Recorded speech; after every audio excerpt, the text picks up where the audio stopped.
All right.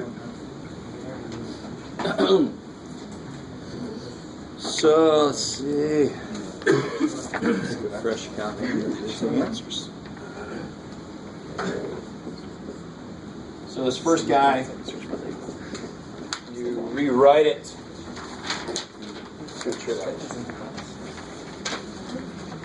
First off, like this.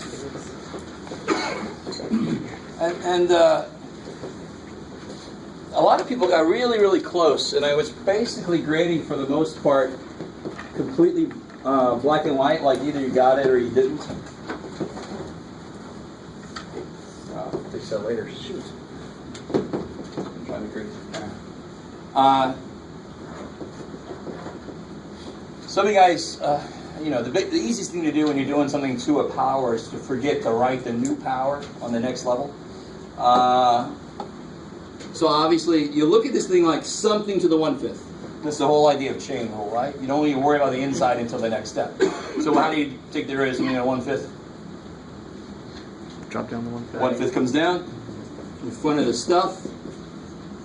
I had a few people that started to take the derivative of this at the same time, but everybody gets its own turn, right? Now this should be to the... Yeah. And real quick. 1/5 minus 1. 1 minus 5 is -4. -4/5. 1/5 plus 1. 1 plus 5 is 6. 6/5. Yeah. No, I just said, oh well. And then now it's the chain rule. This guy's got to get his turn. So a lot of people got this part right, and then you messed up on this guy. What rule does this guy need used? Chain rule has got a function inside of a function. That's chain rule. You can't use 2t comes down, e to the 2t minus 1. Right? That's only good for a variable to a constant power, right? To a numerical power. It doesn't work for the other way around. This is constant to a variable power. That can't be the same rule. Completely different function. So the derivative of e is essentially e to the thing, and the derivative of 2t is 2. So it becomes 6. Cool. So all you guys got really close and just messed up that last little bit. I'm like, my hell's almost there. That will completely change the answers. Let's look at it. All right, so any questions on that? So a lot of you guys got close on that one. On a test, we have got partial credit. Oh yeah, yeah. On the test, I'll actually give partial credit. So you would have gotten a bulk of the credit if you only missed this part at the end. Why? That's still kind of important. On the test, do you like the answer like this, or would it be negative for? Yeah, I mean, I'm cool with this. Okay. You could put this on the bottom, that's fine. Technically, you normally don't want to end with a negative power, but we don't care. Normally, the way you present it is dependent on what you do next, and we're not doing anything next. That would be it for us on this problem, right? So it almost doesn't matter to me. As long as you simplify simple things. Like, if there was some 3 here, I'd want you to pull out here and make it 3/5. Don't just leave with 3 sitting in the middle or anything, right? That kind of thing. Just clean it up a little bit. Oh, this guy, I put this down here to see who remembered this. This is one of the more obscure derivative rules, right? So if you forgot, it's not a huge deal because you actually don't see it a lot depending on your teacher for Calc 1. But e to the x derivative is e to the x. So then I understand a lot of you guys were like, this derivative is 3dx, cool, but not quite. I love it. So one person, I think just one person did this. They said, okay, my question is this. Take a natural log, right? And then take a derivative, do implicit differentiation. Kick ass. One person did that, I think. And I can't remember if he got all the way right or not. Does that sound familiar? Mm-hmm. To take a derivative of something to a power, to a variable power, you could use natural logs to help you. In fact, we will actually do exactly that later in this course. We'll bring that back up. How do you implicitly differentiate this? Yeah, natural log y derivative is? Good. And x times a constant, the derivative is? Constant. Right? Derivative of 2x is 2. Derivative of ln 3x is ln 3. And then you multiply the y up. But what's y? 3 to the x, so you get 3 to the x ln 3. There you go. So the derivative of 3 to the x is 3 to the x ln 3. Derivative of e to the x is e to the x ln e, but ln e is, that's why e to the x is its own derivative. I did that, but I forgot that ln 3 is 0 because it's just a constant. No, how do you mean? Sorry. What I did was I did a chain rule. Oh, that's right. Yeah, that's right. You had one extra term. I still gave you credit. You have a check mark there? Yeah, but Yeah, you did I put you did like a product rule here, and then ln 3 somehow survived its derivative. Yeah. I forgot it equals 0. Yeah, it's like the part D. Right. I put that on a test last semester, and somebody called me a troll, and I'm like, you call me whatever you want to. Actually, I had the same problem last semester on the little pre-test I did, and then they still were angry about it. Yeah. Did you re-explain components of white part? So, to do implicit differentiation, y is a function of x. So it's a chain rule. The derivative of ln of something is 1 over that thing, but then the inside gets a term. Oh, that's right. Right? That's implicit. Yeah. You don't have to do all this if you just remember the rule, but this is a derivation of the rule. Can you show the rule? That's it. That's the rule. So, for example, if you had f of x equals 11 to the x, the derivative would be 11 to the x, ln 11. Yeah, well, that's just the rule. That's the rule. And this is why. Sweet. Logarithms have something very similar, except their ln shows up on the bottom. Later. Okay. So what about part C? Of course, what rule do you use here? Yeah, and real quick, bear with me here for a second. I'm not the biggest into songs and stuff. There's a little song, high, low, and blah, blah, blah. And to me, it always confused me because there are two ways you can actually say it, and it rhymes either way. So it's like, what good is that? So the song I used here this is the song I remember for this one. You ready? Top first. I'm not going to Hollywood. So, and remember, if I brought this guy up, I like that a few of you guys did product rules. I used to never do quotient rule when I first learned calculus, but now I like quotient rule because it kind of simplifies it as you go better. But you could bring x minus 1 up to the negative 1 power and then do it there. So now the quotient rule makes sense if you think about that. When you take the derivative of x minus 1 to the negative 1, the negative is going to come down. That term is going to be negative. So in the rule, the minus sign has to be on the part that's got the derivative of what was on the bottom. That's why the first part of the quotient rule is derivative of the top first times the bottom, because he's positive, he's on top. So it's got to be the derivative of this guy,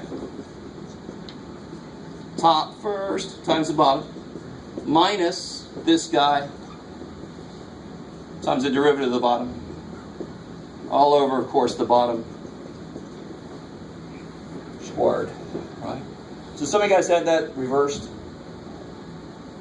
Some of you guys made mistakes on the simplification or didn't try to simplify. Now here you got to get some, like terms together and stuff for me, at least. Here the derivative is 2x minus 3, and if you bring it through, you get 2x minus 5x plus 3, right? If you FOIL it, I'm kind of skipping a few steps there. You guys with me? Hopefully I actually did that right. That would be useful. And then minus, the derivative of that is just, so then you got to bring this negative through, of course, right? And then you just get your like terms together. So you get x squared minus 2x plus 3. You can't even factor the top. You can't. Looks like he wants to, but it won't. It doesn't matter because it wouldn't cancel with the bottom anyway. All right, is that decent? So a lot of you guys got close. You made some simplification errors. You had these turned the wrong way around. Some of you guys did entirely different things. But again, it is the first day. You just got to kind of refresh, get that stuff back in your head. All right, anything so far? Any questions there? All right. I'll leave C up there. I'm going to take this off.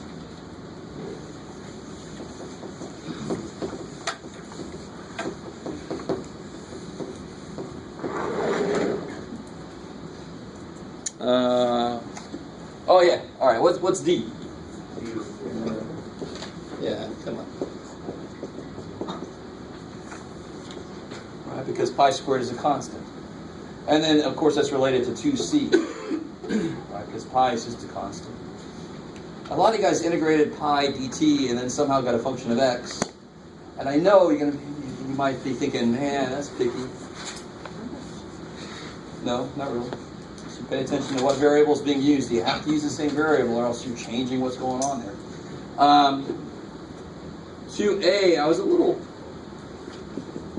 I wanted this one to be the gimme one, but a lot of people made mistakes on this guy. Integration opposite of differentiation, so the power shouldn't be going down, it should be going up. So it becomes x to the, and then you divide by the new power, right? And then integrate, that's easy. I think everybody basically got that, thankfully. And some people forgot their plus c, be careful. I might take points off for that on tests, but on this one I just underlined that you need it there. Cool. And that just captures the integration is the opposite of differentiation. There could have been any number there. I would have lost it by here. So I got to cover my ass and put the plus c to cover for that possibility. All right? Okay. Oh yeah. All right. So then we get to this beauty. A lot of you guys took the 3 out. Some of you guys even recognized the identity you have to use, but then you didn't integrate. It's not like your brain said, oh, we've done enough. That must be it, right? But the integral of that, and tangent squared x plus 1 is secant squared. You haven't integrated yet. And why should that be easy? Because secant squared is the derivative of tangent. Yeah, so the integral of secant squared is tangent. So 3 tangent x plus c. Cool. So whenever you see trig functions inside an interval or anywhere, you first take a second and see, are there any identities I could use to simplify this? I mean, that's just an automatic thing you kind of look for, which implies that you need to know your identities, right?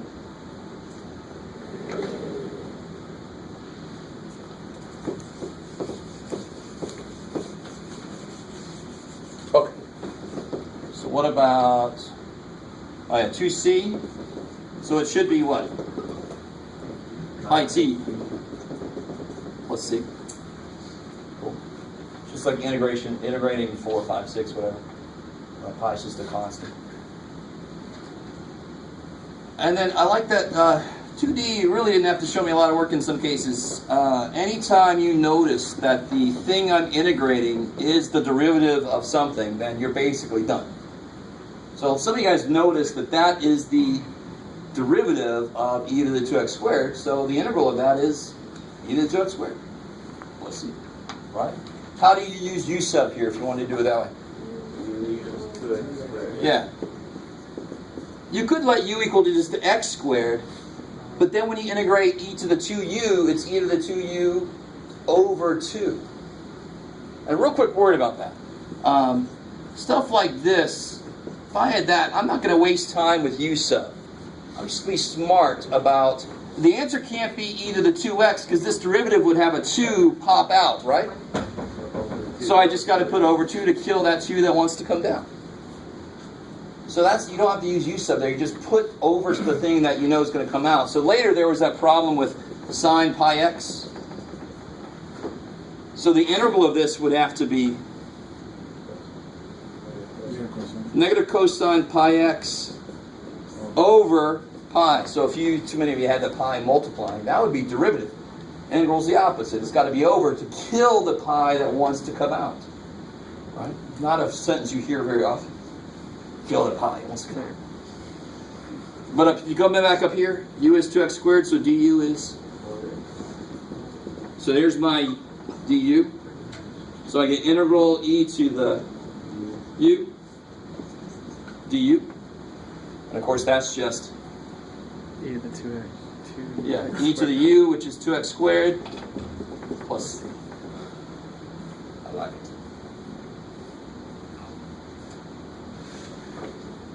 All right, so here's number 3 is basically coming right off of that. Number 3, when you integrate that, you get that. Bless you. We have to evaluate it from 1/6 to 1/4. And if you guys plugged it in and just didn't go further, and whenever I give you, if it's cosine of pi over 6, pi over 3, so I don't want to see any damn decimals. And I don't want to see it not going anywhere. You have to actually do it. So I'm gonna, every now and again, I'm going to give you a problem where you have to evaluate the trig functions. You should be able to do it without a calculator. You have to know what cosine of pi over 6 is, that kind of stuff. If you forgot, go remember. Why is that over pi? Because, like we said over here, the same reason that this would be over 2 to kill the 2 that wants to come down, this would be over pi, because if I take the derivative of pi would effectively come out with the chain rule, right? Now, if you want to do u sub, you still can't. I'm trying to get you guys away from that to save some time, but if I did u sub on this thing, du would be pi dx, right? Right. Do I have pi dx? No. No. So I have to put a 1 over pi to get a pi dx. Right. Cool. So that's where the 1 over pi, the over pi comes from. That's where it comes from. Okay, cool. And I personally just wish that that's the way that was taught, because it's just a little better to build in the integral what you need for du instead of solving for du and then it magically happens for you, because there's really easy mistakes that are made when you do it that way. I can build it and then I know that's du and that's u. I can see it. Right? I can build it to what it needs to be. If I can't build it to what it needs to be, then I can't use that method. Oh shit. We probably have to use by parts that we're going to learn today. Are you guys okay up to this point here? All right. And now you just plug and chug. So you get negative cosine of pi over 4 minus negative cosine, so plus. What is cosine of pi over 4? Root 2 over 2. Root 2 over 2, so it'll be root 2 over 2 pi, right? Negative. Cosine of pi over 6. I like it. So it'll be root 3 over 2 pi minus root 2 over 2 pi, right? So you can just put it all together like that.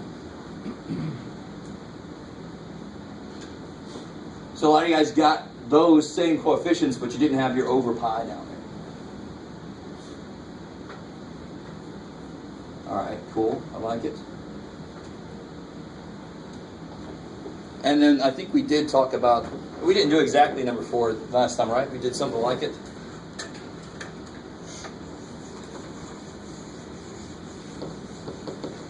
So hopefully that makes sense. We talked about that kind of problem last time. The thing I don't think I talked about is that 2 is in the way. The stupid 2 sucks. So what I really have, again, remind me, this physically that is what?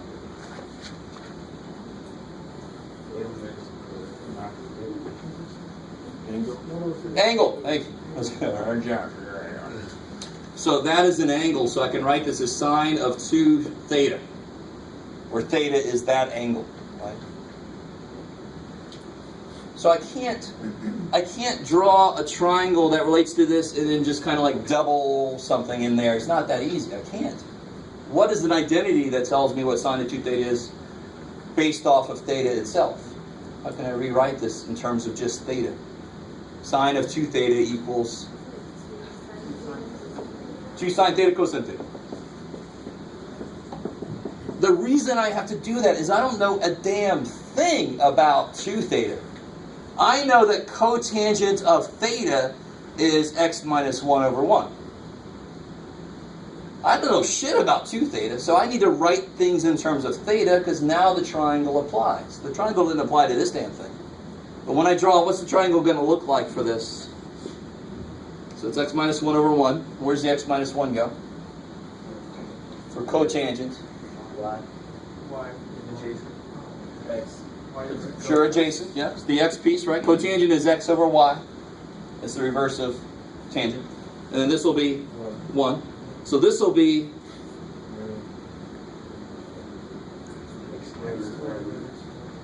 X squared minus 2x plus 1 minus 2x plus 2. Right, got to FOIL that bad boy out. Add the 1 squared, which is 1, and then that's what you get for that partners. So how do you do this? What's sine of that then? What's sine of this angle? 1 over the big ass thing, right? And what's cosine of that angle? X minus 1 over that thing. So then I get 2x minus 2 over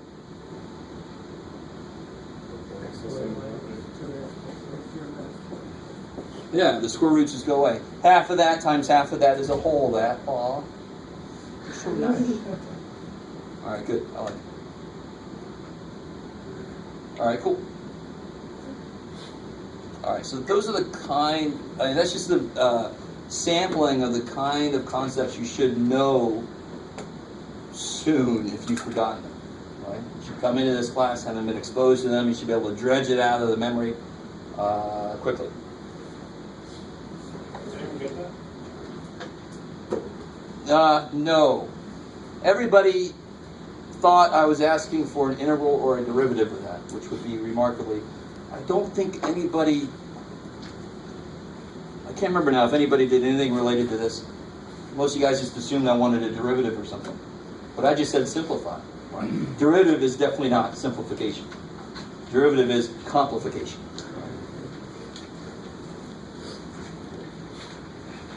Okay. So, anybody not get that handout? Well, as I say that, let me make sure I have some. Yeah, cool. I gave out something about U substitution. Anybody need a copy of that? I mean, a copy of that handout for U sub? All right.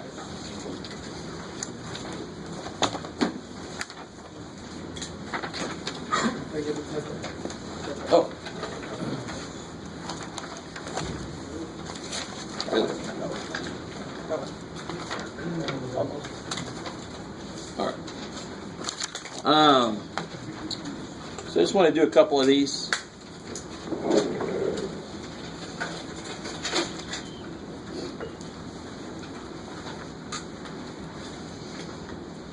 You know, so, all right, just make sure everybody's with me.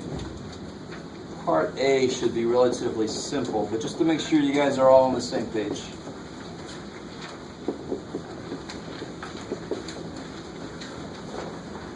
Now, one way to do this, one completely legitimate way to do this, is to go ahead and raise this to the 6th power. So write it 6 times. FOIL, 4, FOIL, 4, 4, FOIL, 4, FOIL. Or take U sub. And then bring the x to the 4th root. If anybody does that, though, yeah. Why is this a beautiful candidate for U sub? Because the derivative. Yeah, the thing that's stuck inside the 6th power, its derivative is essentially out there, right? Now, I don't care about the constant. I don't care currently. When I'm just checking to see if it's going to work, that's basically a 5th power. The derivative should be basically a 4th power. U sub will work. Now I worry about making the numbers right. Constants, I can play with them all day, right? So if I let U equal this, du has to be, And then divide du with 15. and then, so do I have a 15 there? So pull it Nope. from. So if I put a 15 there, at the same time I better put 1 over 15, right? Cool. Kick ass. And now the inside becomes u to the 6th. Oh, sorry. Du. Good. Which is 1/15th. U to the 7th. And what was u? 3x to the 5th plus 1. All right. That is your classic U sub problem. You should have zero trouble doing that. Yes, sir. When you do integrals, you add 1 to the exponent and you divide by the same exponent. Oh, yeah. So I lose points on that myself. I still do. Yeah. And then multiply it. Thank you. So then, what would you just do 15 times 7, whatever that is? 1 over 5.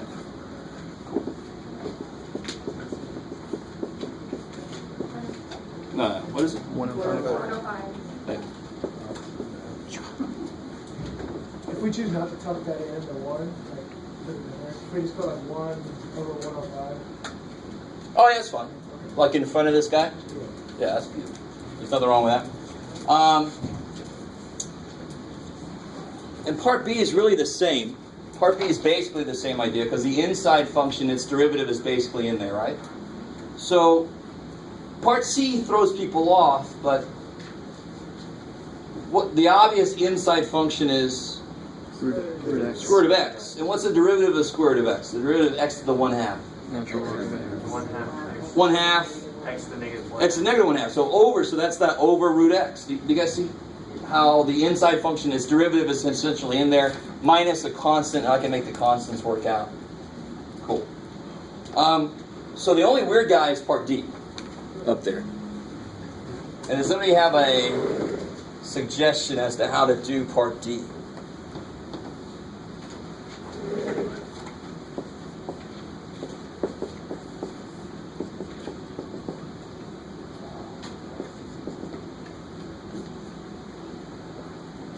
You make u equal to x squared and put u underneath the square root. Say no.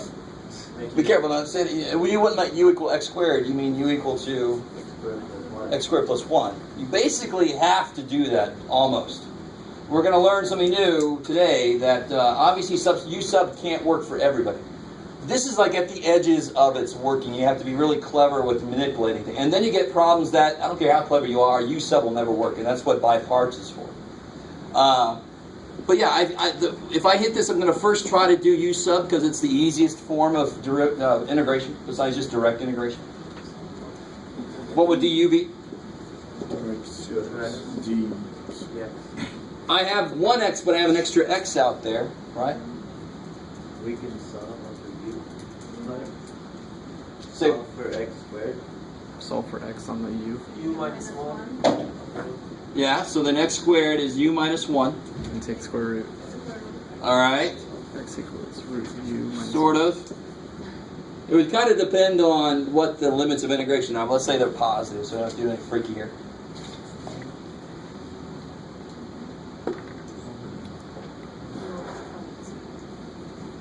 Just leave it as, no, why would you need a solve for x? Just leave it as x squared equals. Well, the reason is, why must I? Because I like what you're thinking. You got x squared, don't you? But one of the x's has to be used for du. You with me?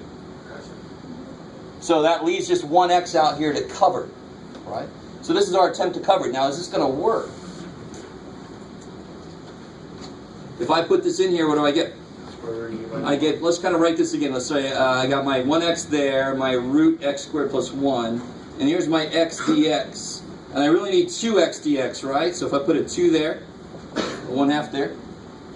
So let's see what we get here if we do this. I get 1/2 integral root u minus 1 times root u du.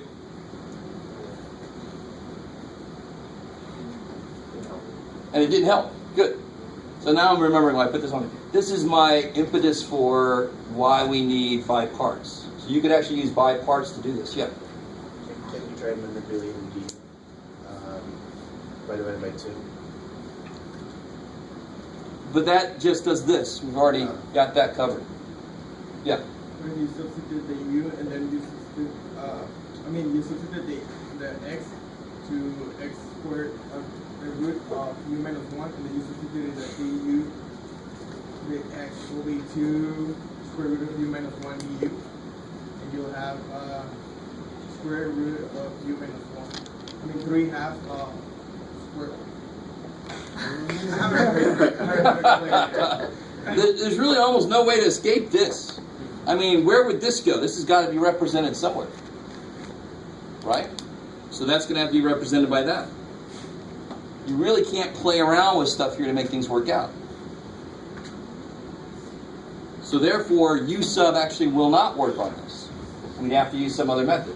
So either the by parts method we learned today, or trig sub, which we'll learn later, is something that would work on this. Right? But you see how u sub won't work. I can't cover everybody and end up with an integral that's easier. I end up with an integral that's actually harder. You can multiply this in, but then it's even worse. Because now you have a u squared on the inside and nothing on the outside, right? Do you guys see what I'm saying? So, how do I say this? The point of this course is to teach you, to give you tools to try to use on integration. In the real world, integrals will not be set up to work a certain way. So you want to know as many different ways to attempt to do an integral as you can, so that you're able to handle any integration that's thrown at you, right? That's doable. So this is an example of, this is the only real tool we have. There's no direct integration that I know of that this works for, right? It's not like integral sine x, which is easy. So the only other tool I have doesn't work, which now justifies the existence of this course. We need more tools for integration. Cool. So we're going to come back to this one. We'll try it with biparts, and if that doesn't work, we're going to have to wait till we get trig sub. Trig sub will definitely work on this. All right, and that just sounds yummy. Trig sub. I want to do one of the problems down here with definite integration.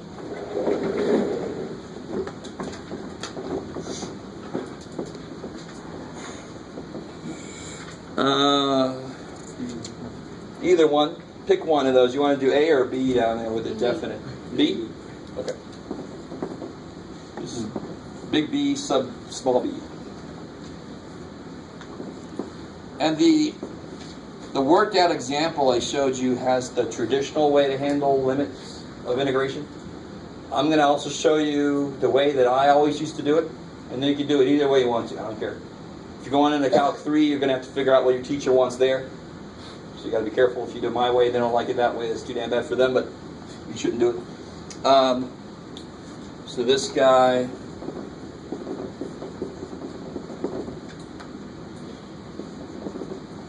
So which piece of this is kind of like stuck? Cosine. And do I want to let u equal cosine squared, or what do I want to let u? I just want to let u equal cosine, because I can handle 1 over u squared, right? So you're kind of, the thing with u sub is you're defining the u so that you're coming up with a form that's easy to integrate. So I can integrate 1 over u squared, that kind of thing, right? So I'm okay with letting u equal just cosine by itself. And thank God, because then the derivative of cosine, negative sine. So I need a negative here, so I just put negative, negative.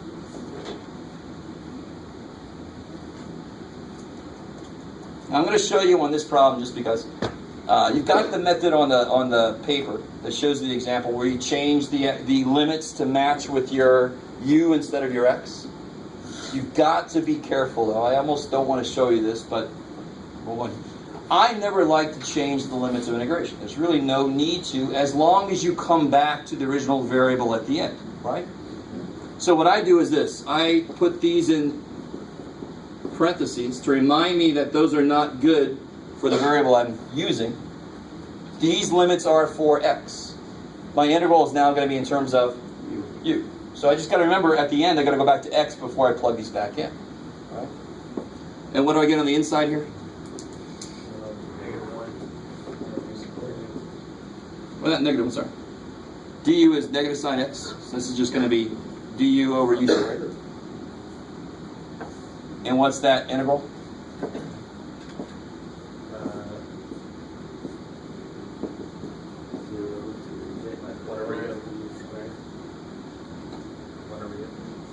Yeah, so it'll be negative 1 over u, so the negatives can go away. Cool, and now what do you need to do? This is where you got to be careful. This is why some of you guys should maybe not even do it this way. You got to remember, you can't start plugging the pi over 3 and the 0 in until you bring back what that was. Good. So this is 1 over cosine x from 0. Now I can take my parentheses off. Now those are free to go in. Yeah, what's cosine of pi over 3? Yeah, you can make it secant, right? That's 1 over cosine of secant. Yeah, but cosine is Yeah, it's 1/2, so it'll be 2, right? 1 over 1/2 will be 2 minus 1. Yay. Can you explain how 1 over u squared is 1 over u again? Oh yeah, so 1 over u squared is this, right?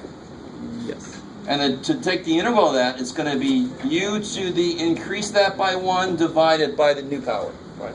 Oh, gotcha. Which is just 1 over u. Good. So, the only reason why you don't want us to use that is because you don't want people to skip a step? No. The reason you got to be careful if you want to use this is because what people do is they plug the pi over 3 and the 0 in right now. And of course that would end up to like an undefined, it's a improper integral then, right? Because you get an infinite answer. You with me? Yeah. When you're not really supposed to, because those aren't for u, those are for x. Right. Now the other way to do this is right here when you do this. What is u when x is 0? 1. It would be 1. And what is u when x is pi over 3? And then you just put 1.5 there, right? And it's not a big deal. Either way you want to do it, it's about the same work either way, right? Yeah. Can't you just use an identity for that though? Where? If you rewrite the bottom, is that what you're suggesting? From the very beginning, you mean? Isn't that tangent secant? Yeah, okay, so sine, I like it, cool, even better.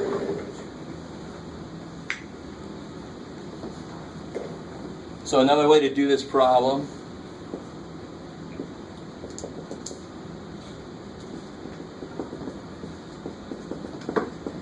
is to realize from the beginning that this is sine over cosine, and then 1 over cosine. And what's the integral of tangent secant? Secant. Kick ass. And that's, of course, where we ended up eventually, right? It's cool. I like it. So when I made the problem, I meant it to be a U sub problem. But obviously, there's always more than one way to do a problem. So if you happen to notice this, that kicks a lot of ass. Otherwise, you got that. Cool. I like it. All right. So any questions about that? Cool. Let me try to explain something to you guys. Let's see if this can come across correctly. I always hated being in class when the teacher would be working a problem out and they would get stuck, and they would get stuck, and they would get stuck. But at the same time, I'm a big believer in I don't want to come in with all these pre-worked out, perfectly done problems that hides from you the actual work that went into solving. So I like to come in with these problems. And this is not a good example because I just made that problem to do a certain thing, but I love that you saw a different way to do it. It's awesome. And that's a directly integrable function. But when we do problems out of the book or when we do problems from wherever, if you have a different way than what I'm doing it, suggest the way. Because if I just happen to not see it, bring it up. That's awesome. But I will get to positions where sometimes I'll go, I'm not really sure what the hell to do from here. And we're just working through it together. My biggest point in this class with you is to try to get you to understand the processes you're allowed to use to solve integration, to solve integrals. That's my biggest thing to get across to you. When we're working problems out together, we might all, including me, hit some obstacles and go, oh shit, I got to think about this. And then we'll try to problem solve and get through it. I don't care even if we get to the end of some problems. Do you feel comfortable enough to just start throwing things at the problem? Okay, let's try this way. And that didn't work, let's try that way. You have to have enough tools to try something until it works. Cool. Okay.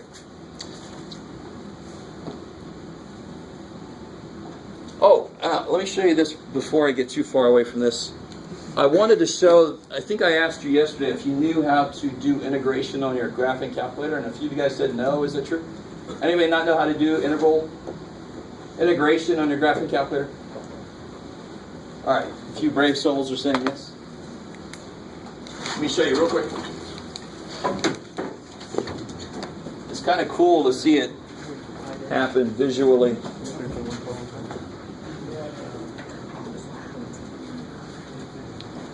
Are we going to do something for Pi Day? Are we going to do something for Pi Day? Oh, hell yeah. 3.1415? Yeah, no, it's going even further. The year fits in this time. Her mind's blown right now.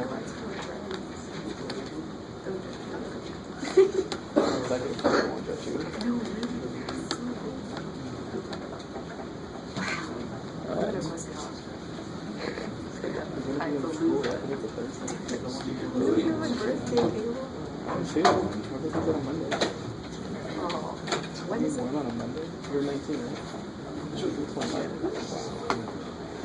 All right, there's your curvy calculator. So real quick, if we did this problem here, so it was sine x over cosine x squared. So that's the function I'm dealing with there, right? The negatives we introduced later. Cool? I, of course, can graph this, and I just want to make sure when I go to graph this, we're going from 0 to pi over 3, and if I just do the standard window, I'm hoping at this point you guys have all used the graphic calculator a little bit at least. If I just use a standard window, it'll definitely be able to see from 0 to pi over 3. Pi over 3 is just a little over 1. So actually, I think I want to zoom in a little bit so we can see the shading happen a little bit better. Alright, so there's the wine bottle. The bottomless wine bottles, alright? So, if I change this just to kind of focus on where I want, let's go from -1 up to 1, 2. Just be different. And it's a lot. This computer has a lot of available RAM. Okay.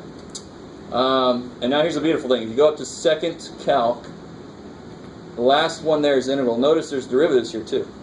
So this is TI 8384 is not what's called a CAS.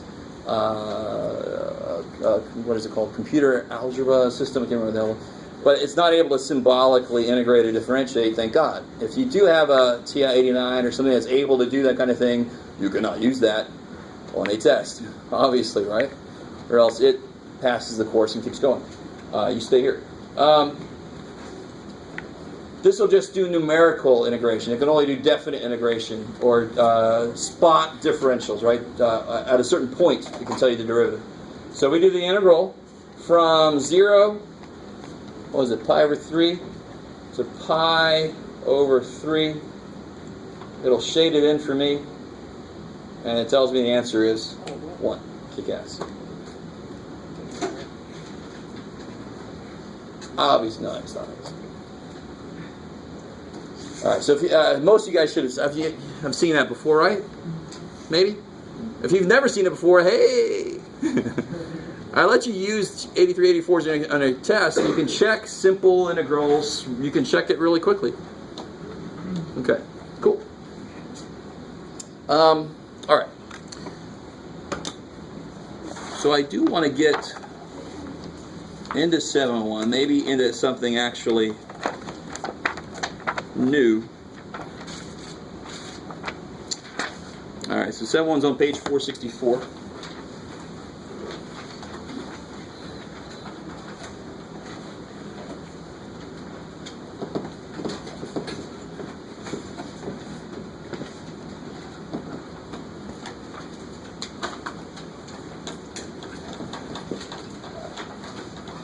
And this integration by parts,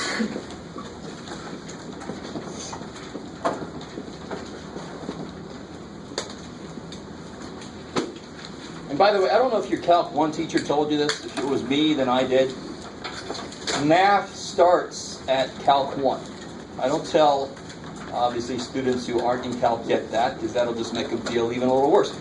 But true math starts at Calc 1. If you're going to go much further in mathematics or engineering or something, you're going to look back and you're like, how did I do any damn thing before I knew how to integrate? Shit. And by parts is one of those things like, how could I do anything before I knew by parts? It just becomes a normal, natural thing that we do. So I'm going to try to show you a very quick proof or derivation of the by parts formula.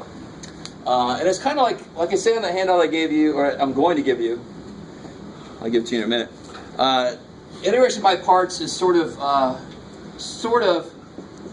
a product rule for integration. Sort of. So let's start. The derivation comes from the product rule for derivatives. So if I had the product of two functions, what would its derivative be? I'm going to mix my notation here, sort of like the book does. F of x, u prime of x. Yeah, okay, good. So you know where I'm going with that. So we have our prime notation and our d by dx notation. I'm going to use both of them here a little bit at once. Good. So I don't care which one you do first. It's addition, so who cares? Just each get a turn. So what I could do here actually is something interesting. I can multiply both sides by dx effectively. And what would that really do? If I multiply both sides by dx, I would get this weird freaking thing here. I want to talk about this kind of idea here by itself in a second. And then I would get this.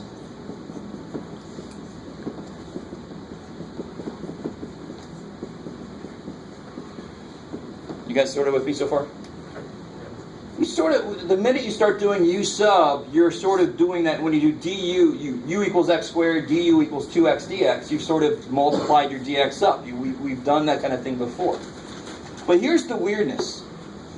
What does it look like I'm setting this up to do? Obviously, it's supposed to be an integration rule, so probably next thing we're going to do is integrate, right?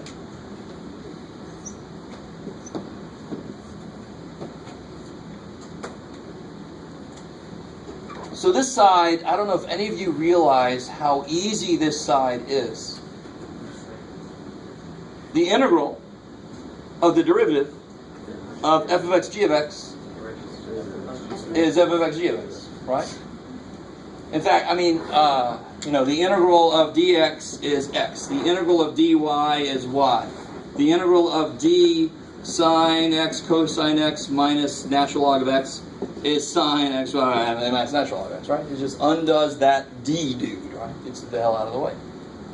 You guys semi with me. It's not even the fundamental theorem of calculus. It's actually a little more simple than that. It's the integral of a derivative, not the derivative of an integral. It's actually a little bit less cautious. So this just becomes p f of x g of x. And I'm always curious when I'm doing this kind of thing, if some of you guys are out there, math people just playing around with their shit. But this is how you develop new rules, new theorems, this is how you do it. You start playing with fundamental properties. We know the product rule is true. So I'm just playing around with the product rule a little bit, bringing the integral back in to see what it looks like now. And so on this side I just get those. So let me clean this up a little bit. I can't really do a damn thing over here, really. I don't know what f and g are, so there's nothing I can do over there. So this is actually it. This is the rule. Let's make it look a little better. Let's replace f of x with u and g of x with v. So then what does this say? uv equals the integral of u dv. Good, and this would be dv. I like it. Plus the integral of du. v du. All right, let me just stop there and let you guys soak that in. And we just do that just to make it easier to look at. It wouldn't be easier to write uv prime? Say again? If you write uv prime instead of uv. Well, no, because I want u and v, I want them to be the functions themselves, because then I have to have a dv show up for the derivative. So f and g have to be just u and v by themselves, because their derivatives show up over there. Yes, ma'am? What happens if the dx's? So if v is g of x, what is dv? The derivative of g is G prime x. Yes. So that whole thing gets replaced with dv. Do you see that? So that's exactly like u sub. du equals blah blah dx. So here, dv equals blah dx. How are we doing so far? What's up? You all right? So now I have to get u in terms of v and v in terms No, here's the thing. You start looking at this and you're like, why would you do this shit? Well, because you can't see the utility of this yet. In fact, the first person who did this was probably like, Okay, well, I just wasted a good, half an hour to go do something else. I probably talked a little bit on that. But whatever you discover something very often in mathematics, we don't have an immediate application for it necessarily, which is interesting. Which is why we have exploratory mathematics. We just do all this weird math shit, and then somebody over here goes, "Oh man, that's defining what my laser's doing. That function there, kick ass, thank you." So if you never played with the math shit, you would never have the thing this guy needs. So this thing, let's look at how in the world could this ever be useful, right? So let me put it in its final form. It sounds like Dragon Ball now. Okay. 5 parts. Final form. So the final form of this actually is what we do is we subtract v to u. So the integral of u dv equals uv minus the integral of v du. Bunch of voodoo. Okay, so you're like, oh, that's better? No, not yet. So let me give you a very classic example where nothing we know yet works, but this does.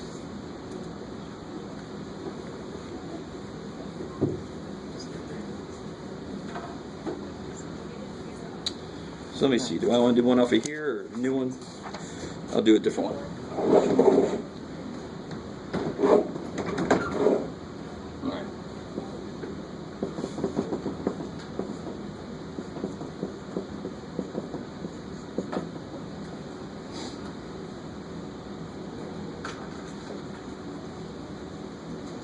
There is zero you could do for this before section 7.1. There's nothing except plug it in here, get a definite integral. But if I want you to get an indefinite integral, you are screwed. Wolfram, no. Right? Because Wolfram would do what we're doing. It would actually tell you, now we use integration by part. You can't escape this. So do you guys agree? U sub wouldn't touch this. Nothing you could do. U sub, you can't. Right? You can let u equal x, and then it'd be u sine u du. Yeah, good job. So, how does by parts work then? This is where you have to be really careful. U sub is allowed to, for example, if it was this instead, would U sub work? U sub would love this. This is exactly what U sub is for, right? Because you're allowed to let U equal the inside of a function. In fact, that's the whole idea. Inside function, outside function. The answer to chain rule is what U sub is, right? So that would be totally good for U sub. By parts, you've got to identify what U is, and you have to identify what dv is. So U can't be inside of something else. Do you see that? This is the biggest mistake people make, and I can't blame you, because we use the same damn letter in by parts that we did in it's U sub. Oh shit! But this U cannot be the inside. U and dv have to. The product of them has to be what was in the integral in the first place. So I have all these 3 parts to choose from for my u and my dv. So my u could be x, and my dv could be this. My u could be sine x, and my dv could be that. My u could be x sine x, and my dv could be that. Do you guys see how to kind of start this problem off? The minute I identify what u and dv are, I can then figure out what these parts are. And my whole point of doing it is, I hope to God that this integral becomes doable. Not just easier, but doable, right? I love you. Some of you looks are like, keep going. All right. So this looks like John Madden got a hold of some football play there. Let me write it again. So a really smart thing for you, and I mean you, the letter, is you let u equal a polynomial piece if there is one. Because the derivative is going to at least decrease in degree, right?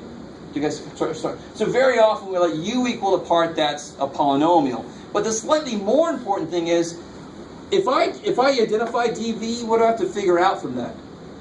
V. So that means I have to integrate dv. So I better let dv be something I can integrate, right? So with all that said, who knows what I'm going to try to let u equal? Just x. X. X is my polynomial piece. And sine x is easily integrable. So u equals x, so therefore du equals, good? Yes. And then dv equals sine x dx. So together, this is the check you always make. That times that better be what's inside here. Because that's the whole idea, right? It's integral's answer, not answer really, but integral's own personal product rule in a way, almost, kind of.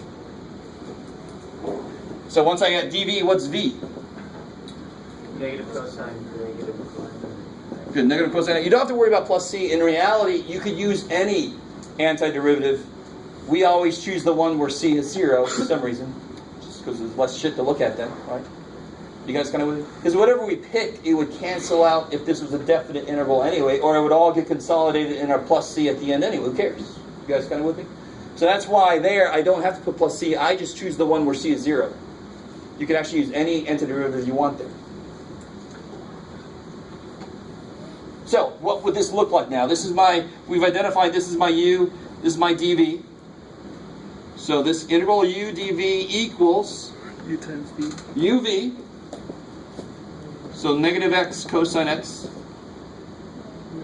minus integral of, where did I put the rule? v du. And du is dx. Is my new integral easier or able to be done? Yes. Yes, thank God. So if you get to this point and this is harder, then you go back and maybe switch what u and dv are, right? You might have to do that. You might have to do, oh shit, I went the wrong way, let me go back and switch it. So of course this is plus plus, you get negative x cosine x. Plus C. Oh, I'm sorry. Sine, x. Huh? Sine x plus c. Okay, thank you. Just to make sure I was hearing you guys right. And the du equals dx because that's a part of something I have to... Oh, wait a minute. Oh, because u is x. So then du is dx. oh god. So your choice of u, you differentiate. Your choice of Right. dv, you integrate. Got it. So what seemed like pointless playing around, like somebody just had some spare time, I want to doodle. No, I'm tired of doodling. Let me just play with the problem, you know. What seemed like a completely waste of time actually becomes something that's remarkably powerful. There was not shit we could do for this. This is relatively easy. What kind of sucks is the overlap with u sub. It has the letter u in it, so people start to do the wrong thing with it. I desperately want to stress, take the real quick second to make sure that that times that is that. If so, that's at least a valid attempt. Sweet. All right. So let me give you this handout.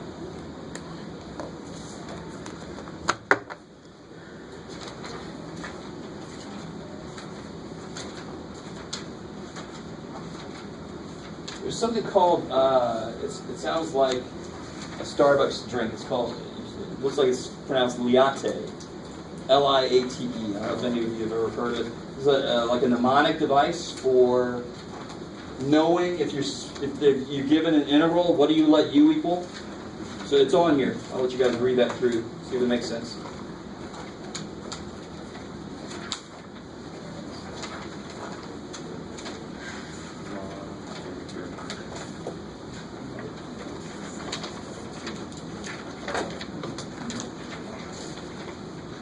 So one side is 7.1, the other side is what we haven't talked about yet, 7.2. Here, here.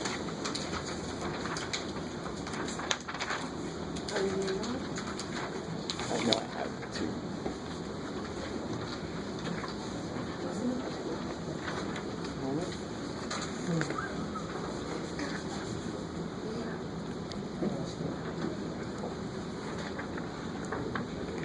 All right, so what I want you to do, notice real quick the example I give on here.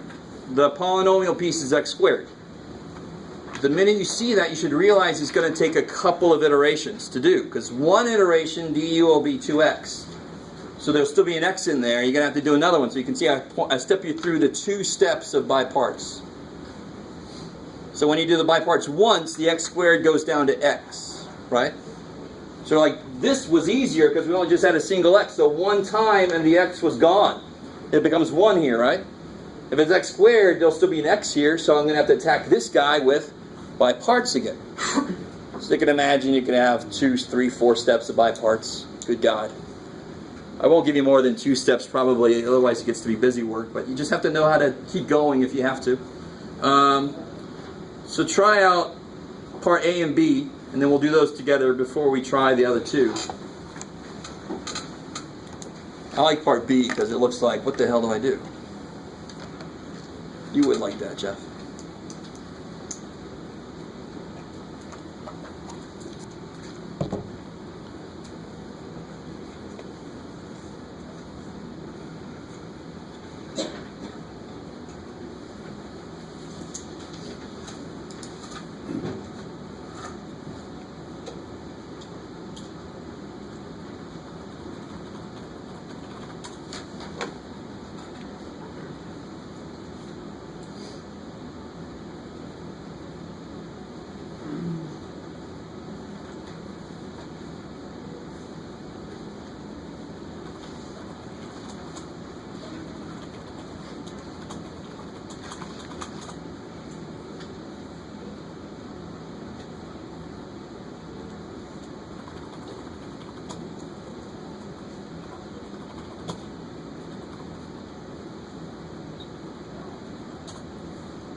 And real quick, by the way, sorry to interrupt you guys.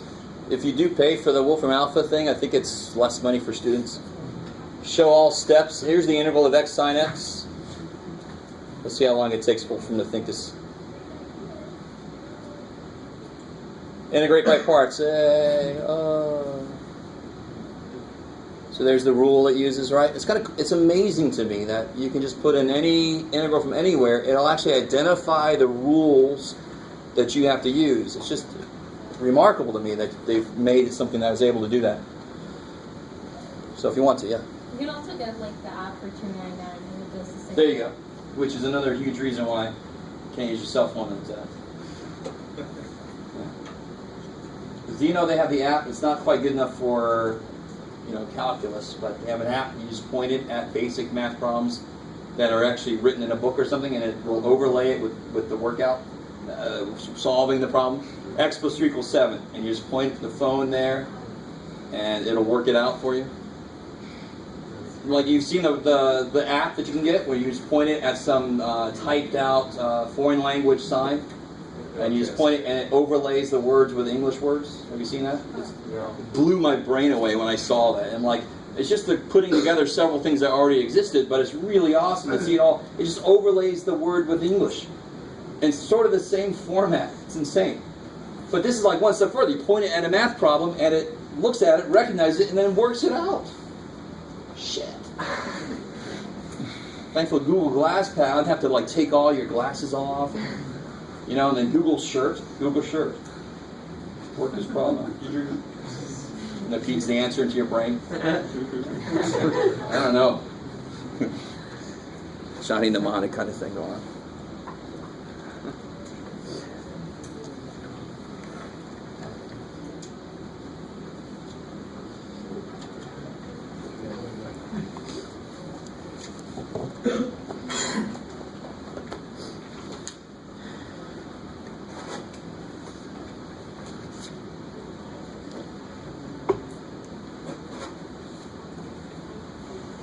Yeah, sorry.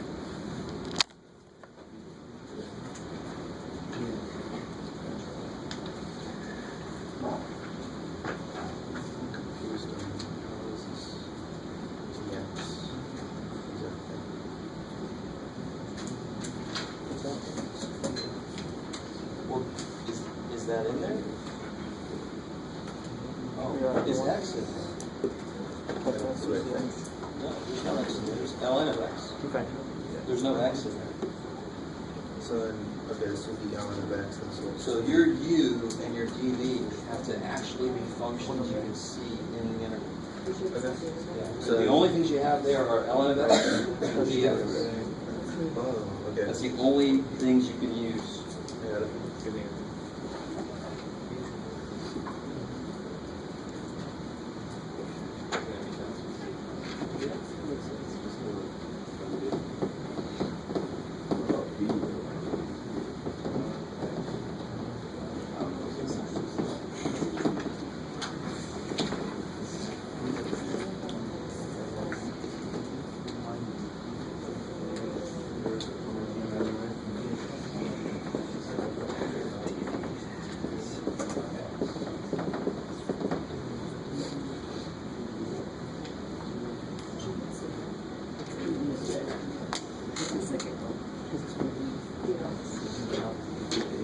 Because that tells us like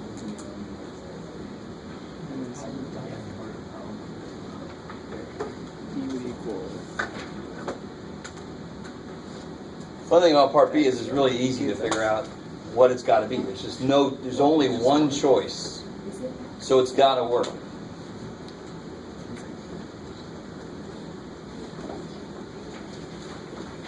So let's talk about this real quick.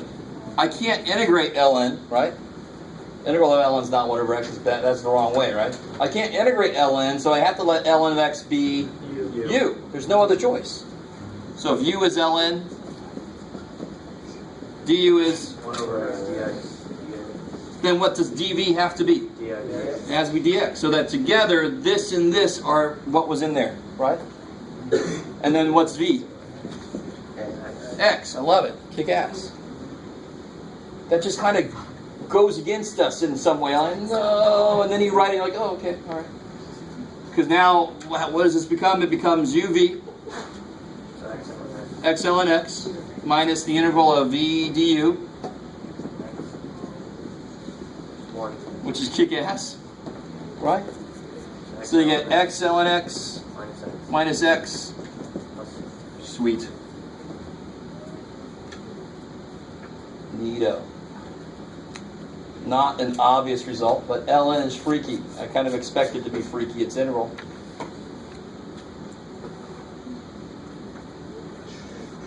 All right. This guy's kind of nice. E to the x is awesome. It could be u or dv.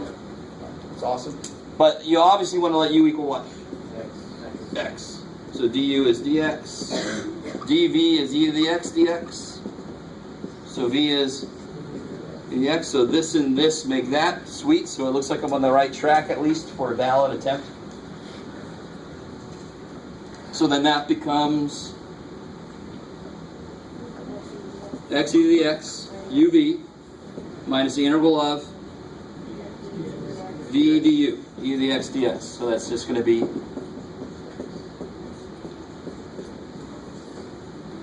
you guys see why I put those first two? Do you see the interesting sort of similarities there? Almost, sort of, not really, but sort of, kind of. There's nothing to say there in big, but it's neat that they come out in the same format almost.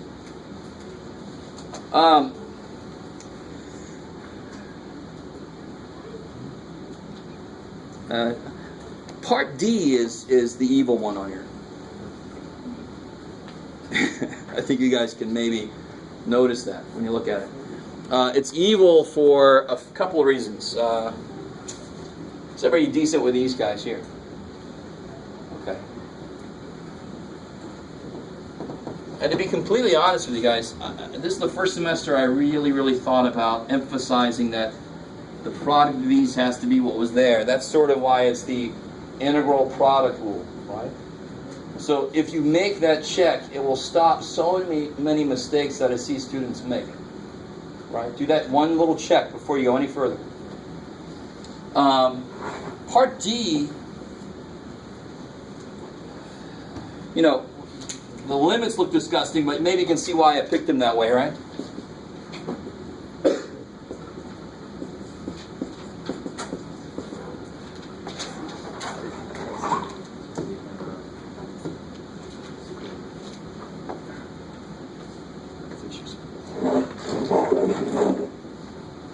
Poor little dude. This is really strange because you have to do something a little new. You can't, if you let u, the only thing you think you could do here is let u equal cosine root x. But its derivative is going to be so remarkably disgusting. And that du is going to show up in the next integral. You kind of with me? So if du is going to be disgusting, that integral is going to be disgusting, and that's against the whole idea of by parts. By parts tries to make that second integral easy. So you have to do something, I don't know if it's something we've done with u sub. We have to do a u sub here first. If I let u equal square root of x, what's x? U squared. U squared. So what's dx? Now I want you to realize something. We just did something that I think very few of you have ever done. It doesn't feel like this was anything momentous, right? But we first solved for x and then took a derivative. We didn't do that before. So now I know exactly what dx is. Dx is this. That feels very different. And we'll actually be doing this a lot when we get to the trig sub stuff. This will be at the heart of trig sub, will be this idea. This is nice. That was easy. Now I don't have to worry about making sure it's the right thing. I just put that there. So how do I rewrite this? So I'm going to do it my way with the little, just make this quicker to write. Cosine u. Cosine u. Yeah, cosine u, 2u. 2u, du. du. And now that u cosine u looks a lot like the one we did earlier, the x sine x. Do you see that? So there is a little section in the homework that says, first do a substitution and then use by part. This is what they mean. Do a u sub where you're kind of clever about it, u, and then solve for x, and then do the derivative. And then it's going to end up with something that requires by parts. Do you guys see that? That is nothing that would just kind of naturally come to you. Unless you really feel comfortable just playing around with every damn thing that's possible. You would eventually maybe hit on this. So now to do this, let me take the 2 out of there so I can write this a little better. Now you start to do by parts. Now what's weird now is I've already got a u in there, don't I? So normally what we do is, it doesn't really matter, but I normally use m and v. Just because it's what my teacher did a billion years ago. So m takes the place of u. And in fact, what is m going to be? U. So dm is du. And then what's dv? It's got to be cosine u, du. And what's v? Negative sine. Sine. I like it.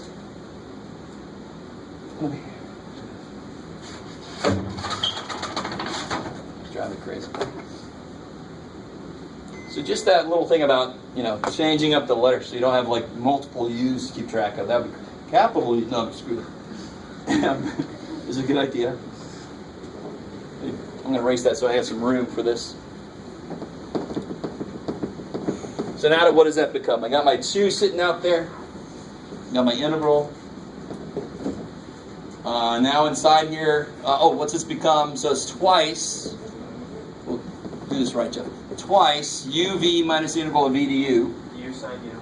Good. So u sine u. Now that's going to be evaluated from those 2 things, right? So that's what you have to be careful about when you do by parts with definite integration. Don't forget that first part you get has to be evaluated between the limits.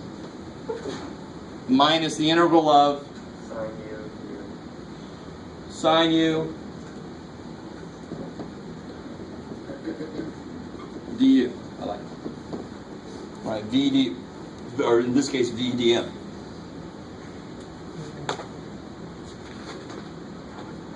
All right, and that's relatively easy. Right. We get 2. We kind of replace this back with what it was, right? Root x, sine root x, from that to that. I forgot my that to that there. Integral of sine is?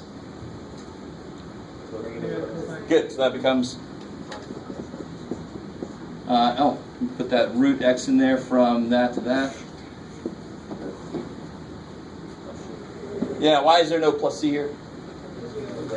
definite integration. The plus c's would cancel. You get a c from each piece, right? You just cancel away. And I just got to plug in your, what was it, pi squared over 16.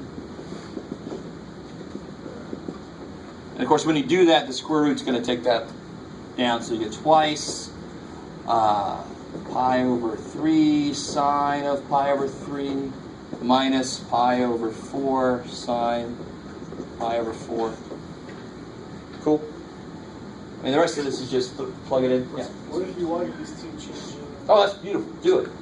What would you do? Oh, so right here. In fact, on this one, I would have done it if I just wasn't being extra lazy here. But because of all this pi squared crap, right here, the minute you define what u is, you change your limit. So if x is pi squared over 9, u is pi over 3.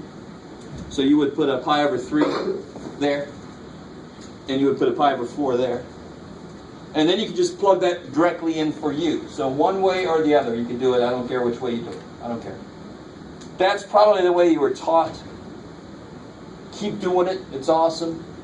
Beautiful. Just in case, it's just so ingrained. Ever since I was taught this, I've done it. I developed this myself. Some of my teachers liked it. Some of my teachers didn't like it. And I'm like, screw you. There's so much in math that we don't agree on already. Here's just one more thing. Yay. Technically, it's nothing wrong with it. But if you don't want to do this, I love it. But I just want to show it to you just because I'm probably going to do that without even thinking about it. And just remind me, if you want to see it the other way, just remind me to do it that way. Let me close it off too far. You guys cool with finishing this off? It would just be pi over 3 minus cosine pi over, what was the other one? 4. Right, and the 2's in front of everybody. And I just have to evaluate all that stuff and put it in there. Cool. Wait, so when you changed it back to x, how did it... Is that last step still in u, or did you... No, now it's in x. So when I plug pi squared over 9 in, I get perfect. pi over 3 in. Yeah. Just because u was root x. Yeah. Cool. All right, sweet. And then that's easy to finish out. So the most important part of any problem we do is, do you understand the process that's being used to do the problem? Now, if you have an issue with some part of it, cool, ask me, no big deal. But the most important thing is, do you understand the process I'm using to attack it? The little bits and pieces, I'm going to give you partial credit. You'll get most points if you can show me you understand the process of by parts, the process of whatever, right? But please, dear God, I forgot to put this kind of problem on the little warm-up thing we did. Can you simplify that for me? No. The correct answer is no. Yeah, we're not even integrating, so it's not even trig sub. That is what I get all the time. Right? No. That's a math 280 impossible. This should hurt you. It should physically be painful. So it was for me just then. Right? I'm trying to, I can kind of be a little more straight with you about, all right, this was a dumb mistake you made. Right? At this level. Certain levels, I got to be a little less. But here, I'm like, that was stupid. Don't do it again. That thing I saw way too often. It's really, if I see it once, like a little brain fart. Even this, though, there's no fart big enough to let that happen. Really, that kind of mistake. Just be real careful. You should be making little mistakes like that. Okay. So I think that's enough for today. I want to have time to go on a little field trip. It's going to be a quick little trip. You can read ahead on the back if you want to for section 7.2. We'll get into that next time.